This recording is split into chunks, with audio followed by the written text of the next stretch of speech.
Similarity chapter मध्ये आपण ratio of area of two triangle बघितलं. Ratio of area of any two triangle. Any two triangle म्हणजे कोणतेही triangle जे सारखे नाही आहेत, सिमिलर नाही आहेत, अशा ट्रायंगलच्या एरियाचा रेशो आपल्याला इथं घ्यायचा आहे. ठीक आहे. मग यामध्ये किती प्रकारे रेशो घ्यावा लागते आपल्याला? 3 प्रकारे रेशो घ्यावा लागते. पहिला, हाईट आणि बेस डिफरंट असेल तर हाईट अँड बेस डिफरंट असेल म्हणजे वेगवेगळी हाईट आणि वेगवेगळा बेस असेल, अशा वेळेस आपण कसं रेशो घेतो? समजा एक ट्रायंगल आहे, एका ट्रायंगलचा एरिया आपण A1 मानू आणि दुसऱ्या ट्रायंगलचा एरिया आपण A2 मानू. आता जनरल लिहू आपण. ठीक आहे. आता इथं ट्रायंगल नाही काढू. मग एक ट्रायंगलचा एरिया A1 आहे, दुसऱ्याचा A2 आहे. मग दोनही ट्रायंगलच्या एरियाचा रेशो हा कोणाच्या इक्वल असतो? त्यांच्या हाईट आणि बेसच्या प्रोडक्टच्या इक्वल असतो. कधी? जेव्हा हाईट आणि बेस वेगवेगळे असतात तेव्हा. मग इथे दोन्ही वेगळे आहेत तर B1 इंटू H1 म्हणजे पहिल्या ट्रायंगलच्या बेस आणि हाईटचा गुणाकार, नंतर B2 इंटू H2 दुसऱ्या ट्रायंगलचा बेस आणि हाईटचा गुणाकार. ठीक आहे. मग याच्यामध्ये एक प्रॉपर्टी होती, ती प्रॉपर्टी पण आपण लिहिलो. प्रॉपर्टी काय होती? Ratio of area of two triangles, ratio of area of two triangles is equal to the ratio of product of their base and corresponding height. या प्रकारे प्रॉपर्टी होती. बरोबर. ही प्रॉपर्टी माहित पाहिजे तुम्हाला. त्याच्यानंतर दुसरं होतं बेस इज सेम और base is equal. Base equal असल्यानंतर, जेव्हा बेस इक्वल दिला राहतो डायग्राम मध्ये, त्या फिगर्स मध्ये, तेव्हा एरियाचा रेशो कोणत्या रेशोच्या इक्वल असेल? हाईटच्या रेशोच्या इक्वल असेल. तर A1 upon A2 is equal to H1 upon H2. जेव्हा बेस इक्वल असतो तेव्हा एरिया हा हाईटच्या प्रोपोर्शन मध्ये असतो. मग इथे आपण शॉर्ट मध्ये काय लिहू शकतो? बेस इज इक्वल म्हणून बेस इक्वल आहे म्हणून hence area is proportional to height.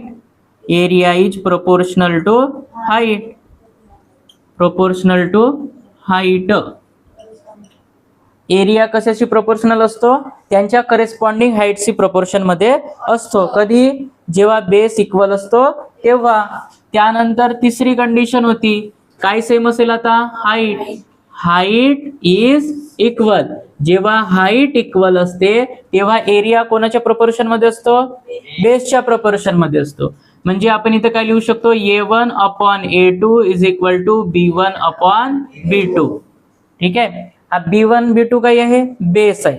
याला स्मॉल लेटरने पण लिहू शकतो आपण. मग याच्यासाठी काय लिहू शकतो आपण?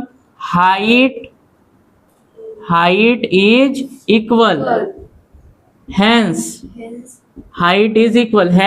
Area is proportional to base. ठीक आहे. एरिया कशाशी प्रोपोर्शन मध्ये असेल? बेसची प्रोपोर्शन मध्ये असेल. कधी? जेव्हा हाईट इक्वल असेल तेव्हा. एक चौथी कंडिशन आपण बघितलं होतं, चौथी प्रॉपर्टी. त्याच्यामध्ये काय होतं? हाईट पण सेम आहे, बेस पण सेम आहे. हाईट अँड बेस इक्वल असेल. हाईट आणि बेस कसा असेल? इक्वल असेल. जेव्हा हाईट आणि बेस इक्वल असतो तेव्हा दोन्ही ट्रायंगलच्या एरियाचा रेशो किती असतो? 1:1, 1/1. म्हणजेच काय असतो? 1:1. A1 to A2 is equal to 1:1. या प्रकारचा रेशो असतो. आणि हे दोन्ही एरिया इक्वल असतात. जसं तिरपा गुणाकार केला आपण, A1 into 1 A1, A2 into 1 A2. म्हणजे दोन्ही ट्रायंगलचा एरिया सुद्धा अशा वेळेस सेम असतो. म्हणजे area A1 is equal to area A2 असं सुद्धा आपण याच्यात लिहू शकतो. अशा प्रकारे ह्या 4 प्रॉपर्टी लक्षात ठेवायचे तुम्हाला. पहिली प्रॉपर्टी, हाईट आणि बेस डिफरंट असेल तर त्यांच्या बेस आणि हाईटच्या प्रोडक्टचा जो रेशो आहे त्याच्या इक्वल एरियाचा रेशो असतो. त्याच्यानंतर बेस इक्वल असेल तर एरिया हा हाईटच्या प्रपोर्शन मध्ये असतो आणि हाईट इक्वल असेल तर एरिया बेसच्या प्रपोर्शन मध्ये असतो. आणि हाईट आणि बेस दोन्ही इक्वल असतील तर त्यांचा जो रेशो असतो एरियाचा तो 1:1 असतो आणि दोन्ही एरिया हे इक्वलच असतात. समजलं का? आता यांच्यावरचे आपण क्वेश्चन घेऊ. प्रॅक्टिस सेट 1.1 चा फर्स्ट क्वेश्चन आहे, त्याचा आपण सोल्युशन इथं बघणार आहोत. तिथं ट्रायंगल वगैरे काही ड्रॉ नाही केलेला आहे आणि त्यामध्ये हाईट बेस असं काही लिहिलेलं नाही, म्हणजे बेस हाईट लिहिलेलं आहे पण काही रिप्रेझेंट नाही केलंय, त्याला आपण रिप्रेझेंट करणार. ठीक आहे, जसं मॅथ 1 मध्ये काही दिलेलं नाही राहत वर्ड प्रॉब्लेम मध्ये तर आपण रिप्रेझेंट करतो XY ने, तसं याच्यामध्ये पण रिप्रेझेंट करू. मग 2 ट्रायंगल आहेत तर 2 ट्रायंगलचा हाईट आणि बेस दिलेला आहे तर आपण कन्सिडर करू late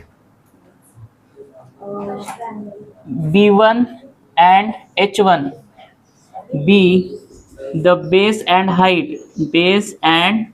height of first triangle. Base and height of first triangle. जो पहिला ट्रायंगल आहे त्याचा बेस आणि हाईट काय आहे B1 आणि H1. मग काय व्हॅल्यू दिलेली आहे बेसची पहिल्या ट्रायंगल साठी? 9. Therefore B1 is equal to 9 unit and H1 is equal to 5 unit. ठीक आहे.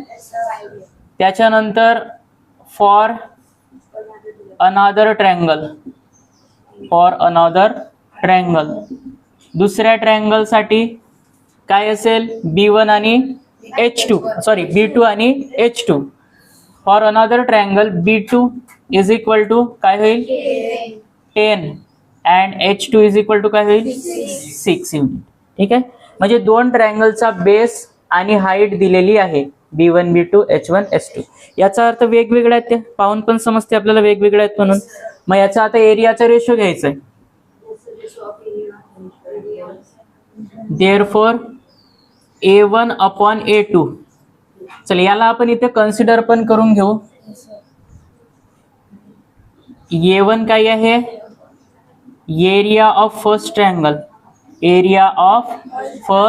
ट्रायंगल. ठीक आहे, आणि A2 काय आहे एरिया ऑफ सेकंड ट्रायंगल. मग आता इथं काय होईल मग therefore A1 upon A2 is equal to, जेव्हा बेस आणि हाईट डिफरंट असते तेव्हा आपण काय करतो त्यांचा प्रोडक्ट घेतो. म्हणजे इथे काय होईल जनरल लिहू आधी B1 इंटू H1 अपॉन मध्ये B2 इंटू H2. मग त्यांच्या व्हॅल्यू ठेवायच्या. B1 H1 ची व्हॅल्यू काय आहे 9 इंटू 5 आणि B2 H2 ची व्हॅल्यू काय आहे 10 इंटू 6. मग 9 इंटू 5 किती होते 45 आणि 10 सक 60. आता दोघांना लहान बनवू शकतो आपण, सिम्प्लिफाय करा त्याला.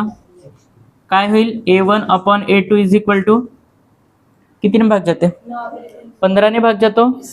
15 त्रिक आणि 15 चौ 60. 3/4 म्हणजे दोन्ही एरियाचा रेशो किती आला 3/4 म्हणजे 3:4. देअरफॉर अच्छा तुम्हाला इथे प्रॉपर्टी लिहावं लागेल. इथे प्रॉपर्टी लिहावं लागेल. कोणती प्रॉपर्टी लिहाल? Ratio of area of 2 triangle is equal to the ratio of product of base and corresponding heights. ठीक आहे, इथे लिहायचं आहे तुम्हाला पहिली प्रॉपर्टी.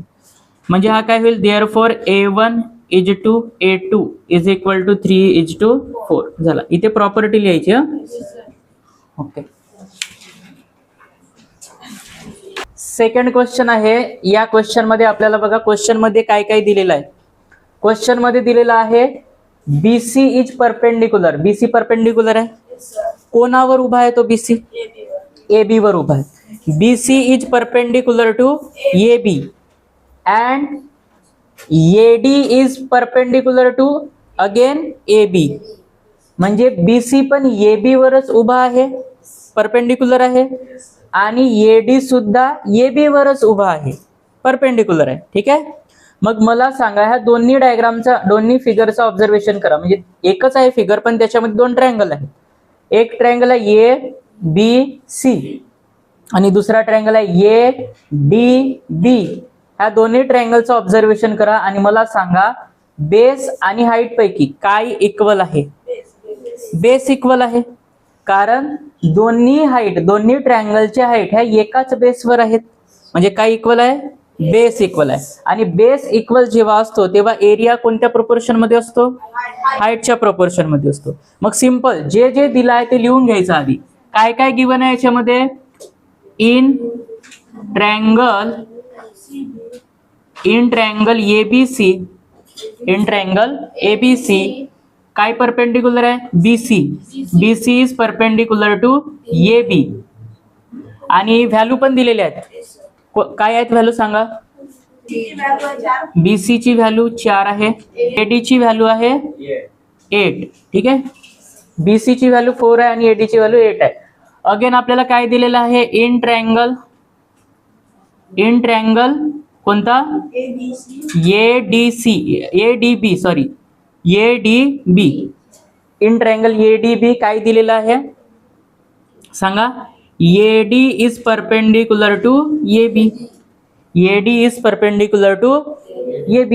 BC AB वरच परपेंडिक्युलर आहे, AD सुद्धा AB वरच परपेंडिक्युलर आहे. म्हणजे काय सेम आहे, बेस सेम आहे आणि हाईट वेगवेगळी आहे. मग याच्यामध्ये जेव्हा बेस इक्वल असतो तेव्हा आपण हाईटचा रेशो लिहितो, बरोबर. Therefore area of triangle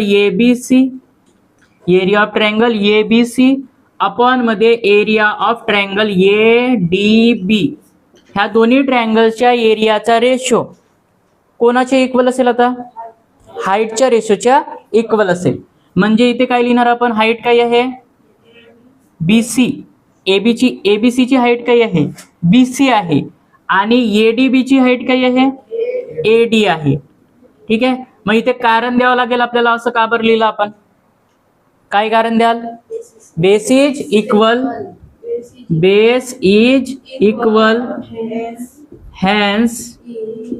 hence area ratio of area is proportional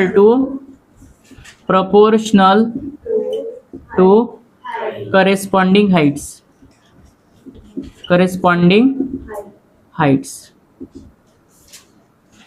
ठीक आहे, समजलं का. बेस इक्वल आहे म्हणून ratio of area is proportional to corresponding heights लिहिलं आपण. आता यांच्या व्हॅल्यू ठेवायच्या इथं. व्हॅल्यू काय आहे बीसी ची, अच्छा इथं एडी ची व्हॅल्यू किती होती 8 होती. ठीक आहे, चला बीसी ची व्हॅल्यू किती आहे 4 आणि एडी ची व्हॅल्यू किती आहे 8. मग याला सिंप्लिफाय करा, 2 ने भाग जाते, 4 ने पण भाग जाते, 4 1 4 2 1/2. म्हणजे रेशो काय मिळाला आपल्याला 1:2 मिळाला. Therefore area of triangle ABC is to area of triangle ADB is equal to 1:2 झालं फायनल. ठीक आहे, आपल्याला फक्त ऑब्झर्वेशन करायचं असते, हाईट सारखी आहे की बेस सारखा आहे की दोन्ही डिफरंट आहे की दोन्ही इक्वल आहेत. 4 प्रॉपर्टी लक्षात ठेवायच्या फक्त. ठीक आहे, लिहा. थर्ड क्वेश्चन आहे. थर्ड क्वेश्चन मध्ये ही फिगर दिलेली आहे.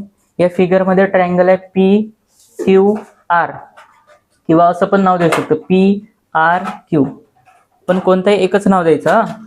मग ह्या ट्रायंगल मध्ये बघा हाईट काय आहे QT. हाईट काय आहे QT हाईट आहे. मग इथं QT हाईट आहे, पुन्हा इकडे एक हाईट दिलेली आहे PS एक हाईट दिलेली आहे, बरोबर. ट्रायंगल तोच आहे PQR, त्याच्या आतमध्ये एक हाईट दाखवलेली आहे QT. ठीक आहे, आणि बाहेर एक हाईट दाखवलेली आहे PS, कारण हा एक ऑब्ट्यूस अँगल ट्रायंगल आहे. त्याच्या बाहेर पण आपण हाईट दाखवू शकतो एक्सटेंड करून. त्याला ही लाईन इथे एक्सटेंड केली आहे, RQ ला काय केलंय एक्सटेंड केलंय, वाढवलाय.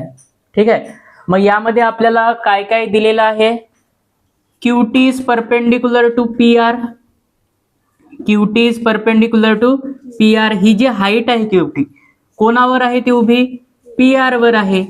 त्याच्यानंतर PS is perpendicular to RQ. RQ ला एक्सटेंड केला आहे तर त्याला RS नाही म्हणणार आपण, RQ ला एक्सटेंड केला आहे म्हणजे PS is perpendicular to RQ. तर जो गिवन आहे तो गिवन लिहून घ्यायचा इथं सोल्युशन मध्ये. काय काय गिवन आहे? इन गिवन फिगर मध्ये काय दिलेलं आहे आपल्याला? QT is perpendicular to PR. QT is perpendicular to PR. आणि त्यानंतर पुन्हा काय दिलेलं आहे? PS is perpendicular to and PS is perpendicular to RQ.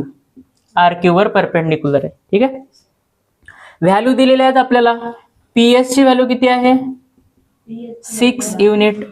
आणि RQ ची व्हॅल्यू किती आहे? ती पण 6 युनिट. पुन्हा PR ची पण व्हॅल्यू दिलेली आहे आपल्याला. PR इज इक्वल टू 12 दिलेला आहे. आणि फाइंड काय करायचं आहे? QT. आपल्याला फाइंड काय करायचं आहे? QT. फाइंड QT बरोबर काय मिळेल ते आपल्याला फाइंड करायचं. मग ट्रायंगल सेम आपल्याला यूज करायचे PQR. ही QT हाईट सुद्धा त्याच ट्रायंगलची आहे आणि PS हाईट सुद्धा त्याच ट्रायंगलची आहे कारण तो ऑब्ट्यूस अँगल ट्रायंगल आहे. मग एकाच ट्रायंगल मध्ये दोनदा आपण रेशो अप्लाय करू शकतो. ठीक आहे.